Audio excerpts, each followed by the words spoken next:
Sama Tuhan, marilah kita masuk di dalam ibadah ini,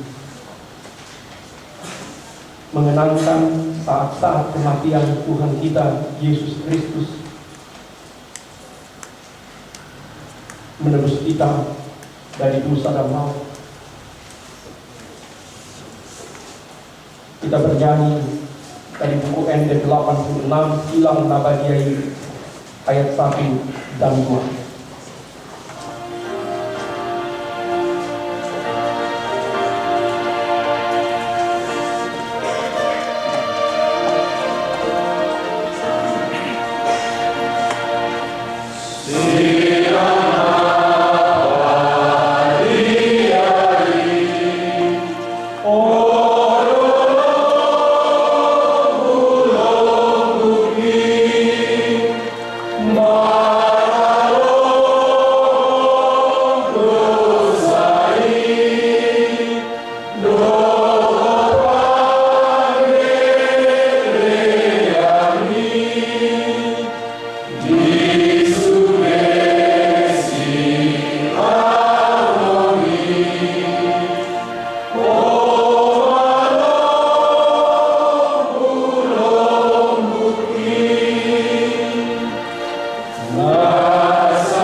Dalam nama Allah Bapa dan nama Putranya Yesus Kristus dan nama Roh Kudus. Amin.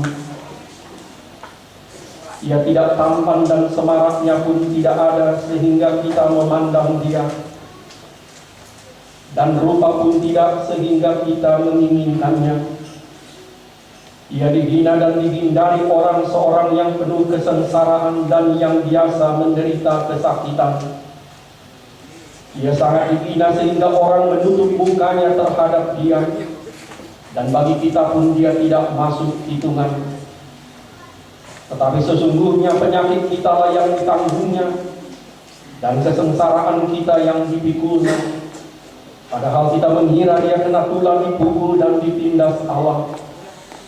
Tetapi Dia tertikam oleh karena pemberontakan kita, Dia diremukkan oleh karena kejahatan kita. Ganjaran yang mendatangkan keselamatan bagi kita ditimpakan kepadanya, dan oleh bilur-bilurnya kita menjadi sembuh. Kita sekalian sesat seperti domba, masing-masing kita mengambil jalannya sendiri, tetapi Tuhan telah menimpakan kepadanya kejahatan kita sekalian. Dia dianiaya, tetapi Dia membiarkan diri ditindas dan tidak membuka mulutnya. Seperti anak domba yang dibawa ke pembantaian, seperti induk domba yang teluh di depan orang-orang yang menggunting bulunya, Ia tidak membuka mulutnya. Marilah kita berdoa. Ya Kristus, anak Allah yang mati tersalib, lihatlah jemaat-Mu yang berhimpun di rumah-Mu ini mengenangkan penderitaan dan kematian Tuhan, demi keampunan dosa-dosa kami, dan demi pendamaian kami dengan Allah Sang Bapa. Sungguh bilur-bilur-Mu telah menjadi kesembuhan bagi jiwa kami. Kematian-Mu telah menjadi kehidupan kami. Ya anak domba Allah yang menanggung dosa dunia, dimuliakanlah nama-Mu selama-lamanya. Amin. Kita bernyanyi dari buku ND 83, Nalau Biru-Birui, ayat yang pertama.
yang terkasih, pada hari ini marilah kita mengheningkan hati kita untuk mengenangkan semua sengsara Tuhan,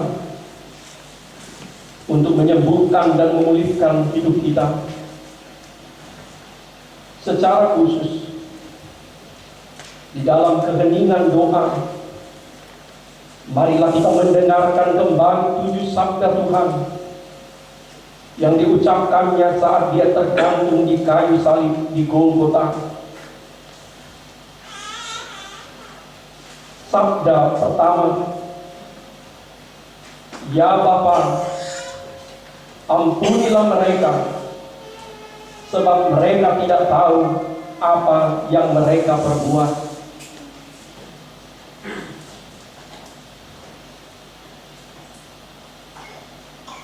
Tuhan kita ditinggalkan dan dikhianati oleh murid-muridnya sendiri,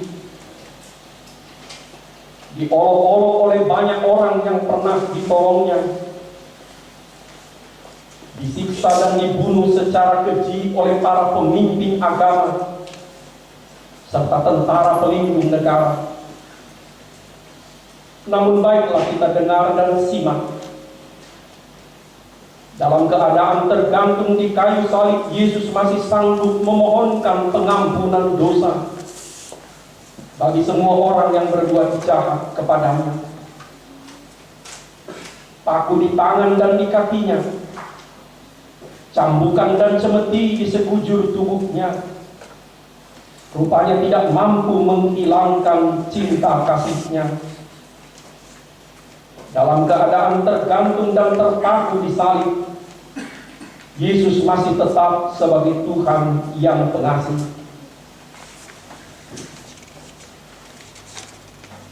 Saudara-saudara, saat hidup kita aman dan tentram, kenyang dan puas, sehat dan sukses, cukuplah mudah bagi kita untuk memberikan maaf dan pengampunan kepada orang yang bersalah kepada kita. Apalagi jika kesalahan orang lain itu tidak mengganggu secara serius kelangsungan hidup kita. Namun sebaliknya, jika kita sedang lapar dan haus, kurang istirahat, sakit, banyak masalah, apalagi terluka, tentulah kita sangat sulit memberikan maaf dan pengampunan kepada orang yang bersalah kepada kita. Namun Yesus memberikan pengampunannya justru saat dia digantung di kayu salib, saat tangan dan kakinya dipakukan, saat kepalanya ditusuk anyaman mahkota duri, dan sekujur tubuhnya mengucur darah cambukan dan cemeti. Itulah pengampunan yang sungguh mahal dan tidak terperi.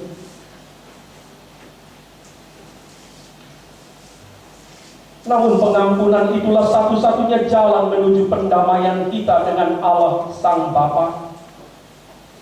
Tanpa pengampunan yang mahal itu, hubungan kita dengan Allah tetap rusak dan tak bisa dipulihkan lagi. Selanjutnya, pengampunan yang mahal yang diberikan oleh Tuhan di kayu salib adalah juga satu-satunya jalan bagi kita untuk berdamai dengan sesama kita, dan bahkan berdamai dengan diri kita sendiri. Pengampunan dari atas kayu salib itulah satu-satunya jalan bagi kita menghapuskan permusuhan, dendam, kebencian, amarah, dan sakit hati kita. Dan pengampunan itu juga satu-satunya jalan bagi kita menghentikan rantai kejahatan dan kekerasan yang telah merajalela di dunia ini. Untuk siapakah Yesus yang tersalib memohonkan pengampunan dari Allah Sang Bapa? Pertama-tama dia memohonkan pengampunan bagi para tentara yang menyiksa, mengolok-olok, dan memalangkan tubuhnya di kayu, dan memanggangnya di bawah terik matahari siang gurun. Kedua, dia memohonkan pengampunan bagi penguasa Romawi yang menjatuhkan hukuman mati ke atasnya, walaupun dia tak ditemukan bersalah.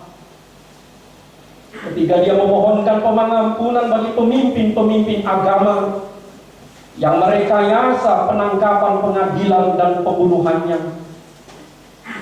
Keempat, dia memohonkan pengampunan dosa bagi orang banyak atau masyarakat yang pernah disembuhkannya, ditolongnya, namun begitu mudah diprovokasi untuk berbalik, meneriakkan, salibkan dia.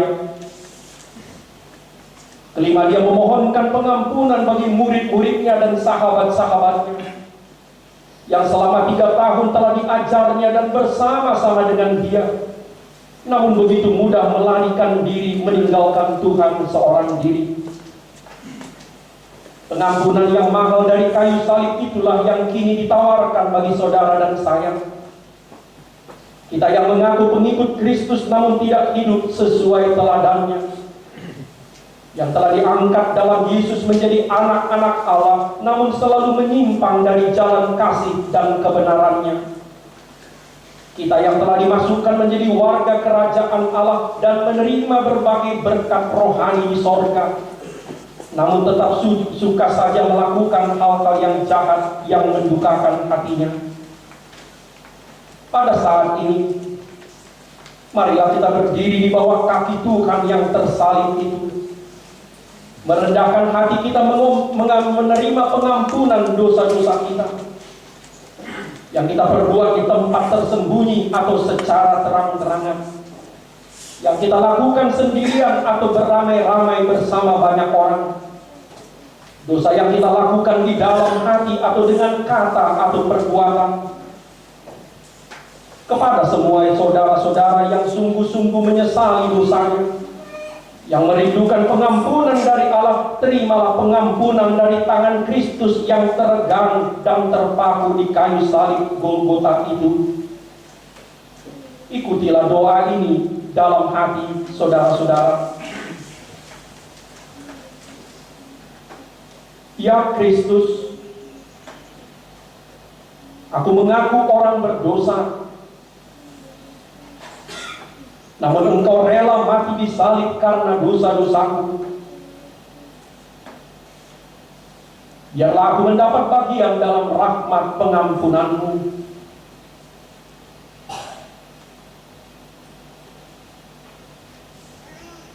Marilah kita menyanyikan buku ND nomor 78 ayat pertama dan ketiga, O Ulu Nasab Muda.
hari ini juga engkau akan ada bersama-sama dengan aku di dalam Firdaus. Penguasa Romawi masa lalu mempunyai satu cara yang sangat keji untuk menghukum penjahat-penjahat kambuhan, sekaligus menakut-nakuti orang banyak agar jangan ikut-ikutan melakukan kejahatan, apalagi mencoba-coba memberontak kepada pemerintah Roma, yaitu menggantung mereka hidup-hidup di atas kayu di tengah keramaian, lantas membiarkannya di sana didera hujan dan panas, lapar dan haus, sampai akhirnya mati. Yesus yang tak berdosa itu dihukum mati oleh penguasa Romawi dengan cara disalibkan atau dipalangkan itu. Alkitab menyaksikan ada dua orang penjahat yang disalibkan bersama-sama Yesus pada waktu itu. Ada perbedaan yang sangat kontras antara dua penjahat yang disalibkan di sebelah kiri dan kanan Yesus itu. Penjahat yang satu dalam keadaan sama-sama tersalib masih ikut-ikutan mengolok-olok dan menghina Yesus. Rupanya dalam keadaan sekarat sekalipun ada orang yang masih saja tetap jahat dan tidak bertobat. Namun penjahat yang lain melihat dalam wajah Yesus yang di sebelahnya apa yang dirindukan oleh hatinya yang terdalam, yaitu belas kasihan dan pengampunan Allah. Sebab itulah dia memohon, Yesus, ingatlah akan daku apabila engkau datang kelak sebagai Raja. Mata hati penjahat yang bertobat itu rupanya mampu melihat di dalam wajah Yesus yang berlumuran darah. Karena anyaman mahkota duri itu wajah Raja dan Tuhan yang pengasih. Luka, memar, cucuran darah, lebam dan bekas ludah dan tusukan duri yang ada di wajah dan kepala Yesus rupanya tidak mampu menghilangkan kekudusan dan kedamaian ilahi di wajahnya. Namun hanya hati dan mata orang-orang berimanlah yang dapat menyaksikan hal itu. Apakah sabda Yesus kepada penjahat yang memohon belas kasihannya? Hari ini juga engkau akan ada bersamaku di dalam Firdaus. Sabda dari atas kayu salib itu menunjukkan betapa kuat dan besarnya kuasa Yesus menyelamatkan manusia melalui kematiannya. Beberapa waktu yang lalu, Yesus pernah berkata kepada Zakheus, pada hari ini keselamatan turun ke atas rumah ini. Kini dalam keadaan tubuh yang regang dan tegang oleh palang kayu, Yesus masih sanggup menjanjikan keselamatan bagi penjahat yang di sebelahnya. Berbahagialah orang-orang yang diampuni dosanya dan menerima hidup baru dari Allah. Yesus memang datang ke dunia untuk mencari dan menyelamatkan yang hilang. Sepanjang hidupnya Yesus menjadi sahabat dari para pendosa. Janji Yesus kepada pendosa yang mendampinginya pada saat ajalnya di Golgota sekarang menjadi janji Yesus kepada kita semua. Karena ketika kita masih berdosa, Kristus telah mati bagi kita. Sabda Tuhan Yesus ini meyakinkan kita sekarang bahwa betapapun gelap dan susahnya hidup kita, betapapun besarnya dosa dan kesalahan yang pernah kita lakukan, kita tidak pernah boleh kehilangan pengharapan akan kasih dan pengampunan Allah. Hari inilah saatnya. Janganlah tunda lagi. Berpalinglah saat ini juga kepada Kristus yang tersalib dan mohonkanlah belas kasihannya. Marilah kita berdoa.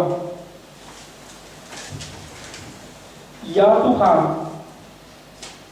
Engkau telah sampai ke dalam kerajaan-Mu. Engkau kini duduk memerintah di sorga bersama Bapa. Engkaulah yang empunya kerajaan, kuasa, dan kemuliaan sampai selama-lamanya. Ingatlah kami orang-orang berdosa di dunia ini. Kasihanilah kami ya Kristus. Ampunilah dosa kami ya Yesus. Kita bernyanyi dari buku Endes 195, Kolong Doroha, ayat pertama, kedua, dan ketiga.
Sabda ketiga, Ibu, inilah anakmu,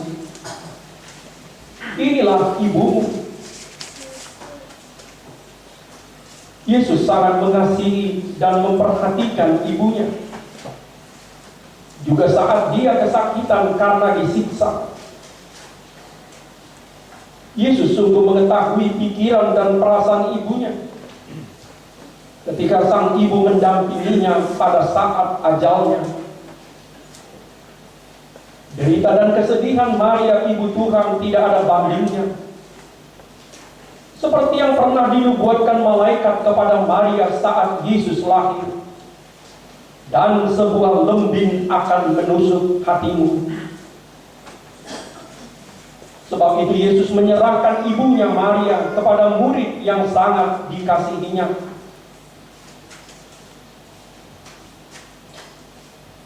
Agar sang murid itu merawat Maria setelah dia wafat. Dengan demikian Yesus mau mengatakan kepada sang ibu dan kepada semua murid dan sahabat yang dikasihinya, mereka tidak sendirian di dunia. Mereka memiliki keluarga dan saudara, yaitu sesama orang beriman kepada Allah. Salib Yesus telah memperkenalkan kepada kita satu bentuk persaudaraan dan kekeluargaan yang baru, yaitu berdasarkan iman dan kasih kepadanya. Yesus tidak menghilangkan kekeluargaan dan persaudaraan berdasarkan darah dan ikatan yang lain. Namun dia kini memperkayanya dengan persaudaraan dan kekeluargaan berdasarkan iman kepada Allah.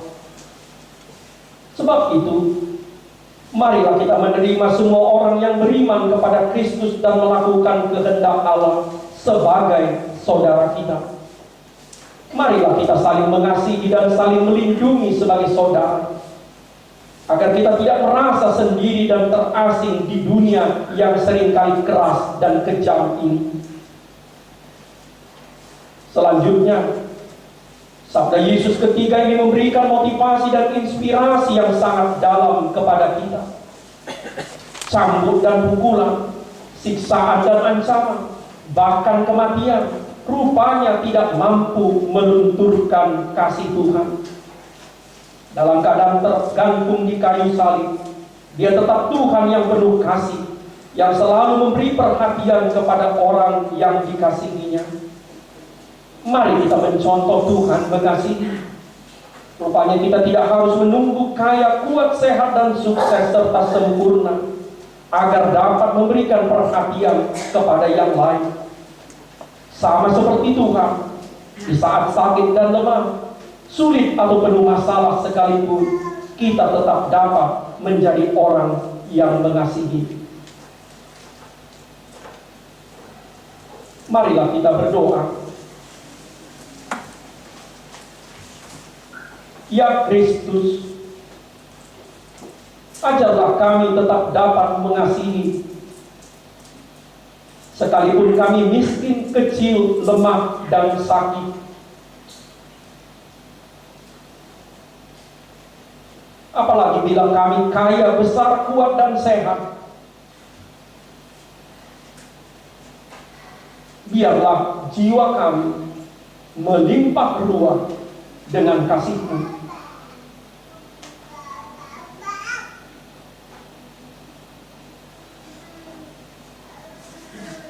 Marilah kita bernyanyi dari buku ND 212 ayat pertama, kelima, dan keenam.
Sabda keempat, Allahku, ya Allahku, mengapa Engkau meninggalkan aku?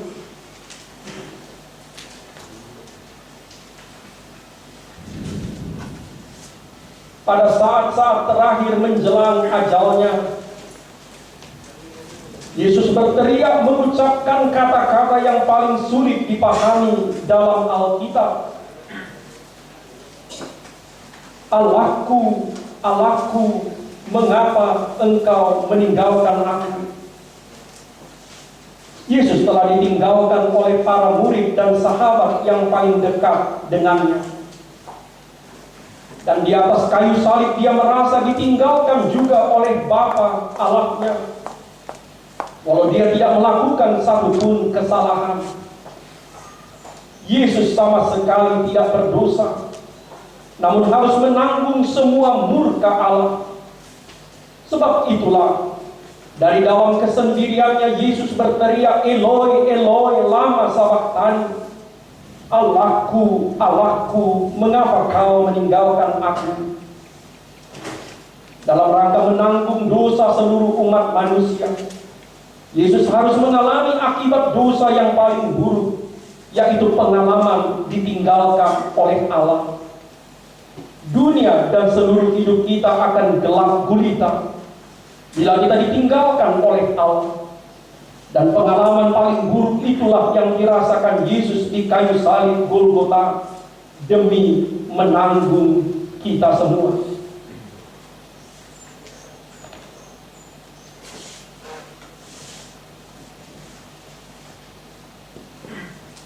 Marilah kita berdoa.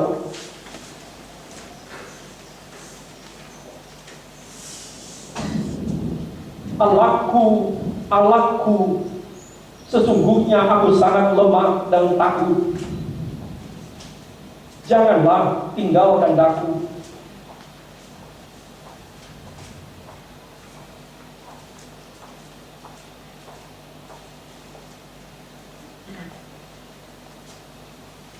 Marilah kita bernyanyi dari buku ND 711 ayat pertama dan kedua, soal Ursa Nabi Nuh.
kelima, aku haus. Yesus merasa amat sangat haus karena sepanjang malam ia disiksa dan disesat, dan kini dia dijemur bersama luka-lukanya di bawah terik matahari siang gurun. Teriakan Yesus di kayu salib itu mewakili teriakan banyak orang yang sangat haus dan lapar di dunia ini.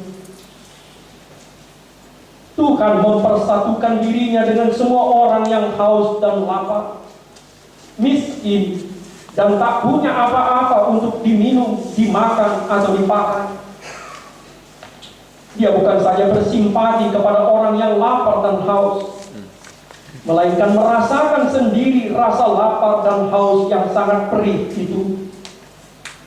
Dengan demikianlah Yesus menjadi sahabat bagi semua orang yang miskin, yang selalu lapar dan dahaga, namun tidak mendapatkan sesuai dengan kebutuhannya.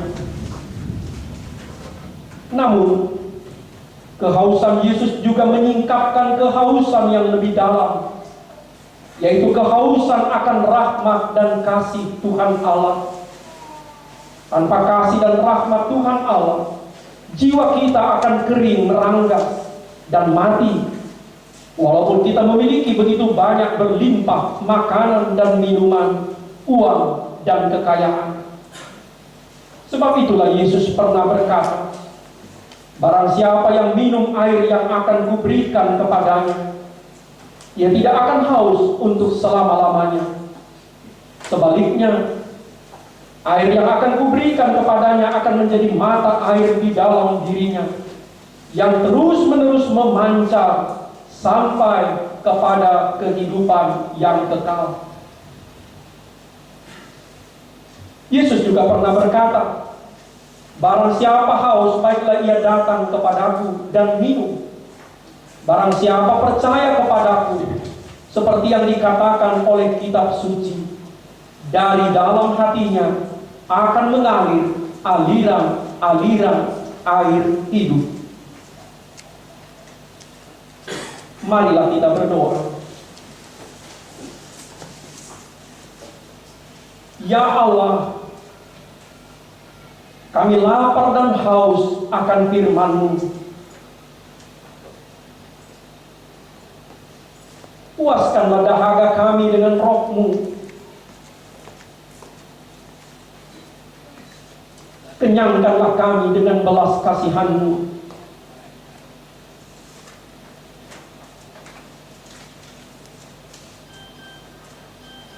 Kita bernyanyi dari buku ND 715 ayat pertama dan kedua, Balgano Polomo.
Sabda ke-6 sudah selesai.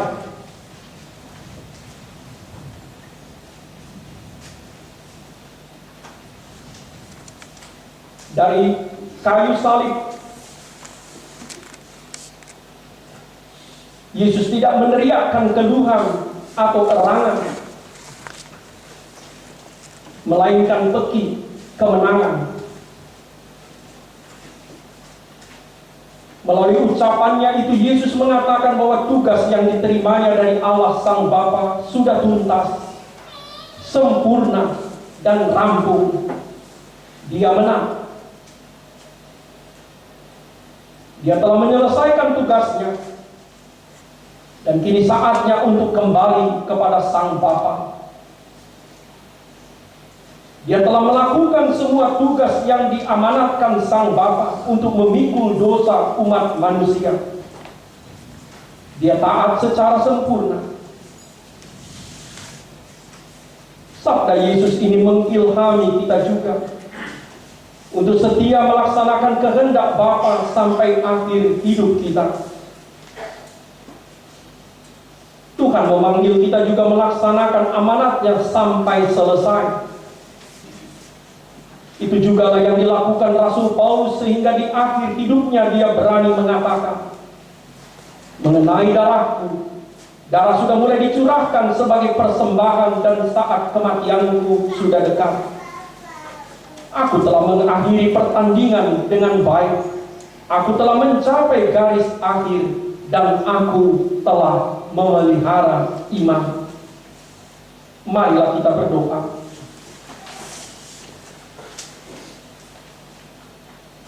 Ya Kristus,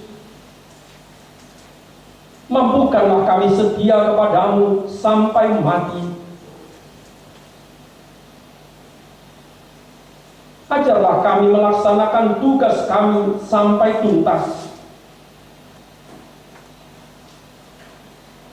Biarlah kami tetap beriman kepadamu sampai Kristus datang kembali.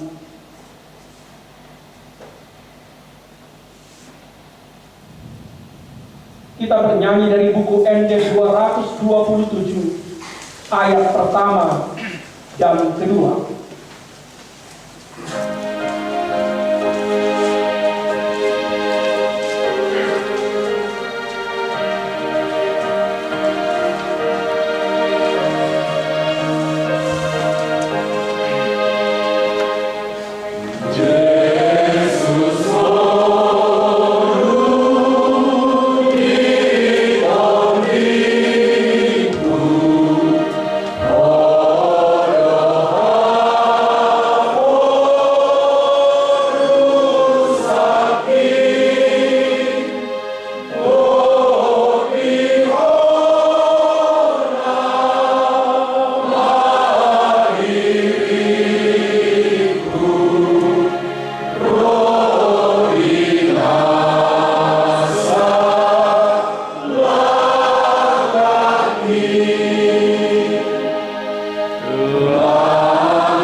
Sabda ketujuh, ya Bapa, ke dalam tanganmu lah kuserahkan nyawaku.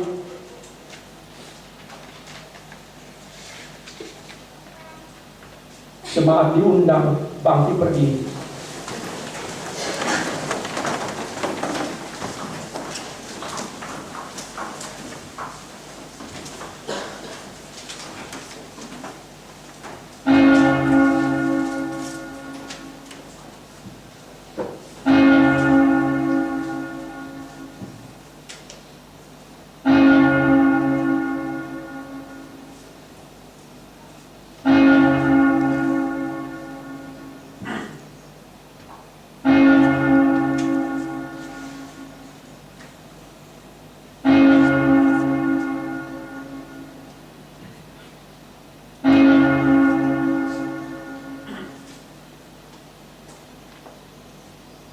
Kita bernyanyi sambil berdiri, buku ND 335 ayat pertama, kedua, dan ketiga.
Marilah kita berdoa.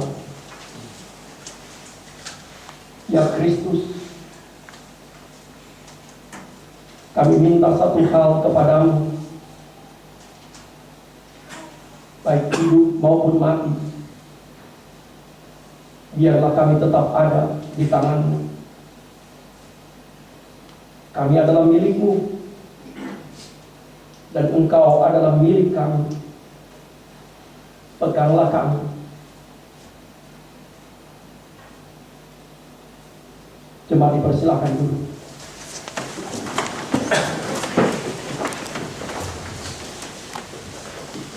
Yesus mengajarkan para muridnya tentang doa dan memberikan mereka contoh dari doanya sendiri kepada Bapa. Kata-kata Yesus yang terakhir dari kayu salib menjelang wafatnya ini diucapkannya di dalam bentuk doa. Biarpun di ambang maut, Yesus memberikan kesaksian kepada kita mengenai kuasa Allah yang menolong. Dia menyerahkan seluruh hidupnya kepada Allah. Dan kini dia juga menyerahkan dirinya dengan penuh kepercayaan pada saat ajalnya. Sabda Yesus inilah yang menjadi doa malam bagi semua orang-orang beriman sepanjang zaman. Setiap malam menjelang tidur kita menyerahkan tubuh, jiwa, nyawa, dan roh kita kepada Allah. Dan kelak di akhir hidup kita, kita juga menyerahkan diri kita kepada Allah seperti orang hendak tidur malam saja.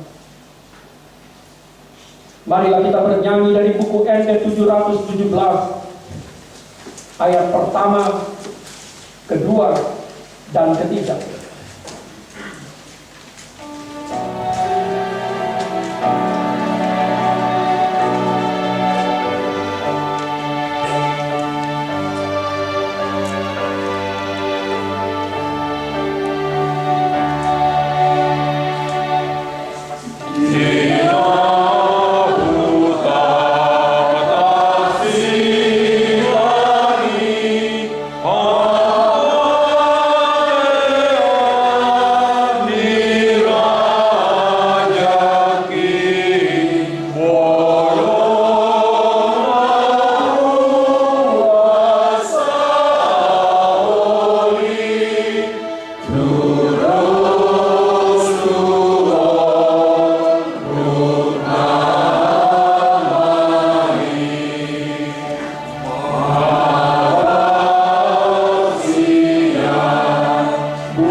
Marilah kita bersama-sama mengucapkan doa yang diajarkan Kristus pada kita.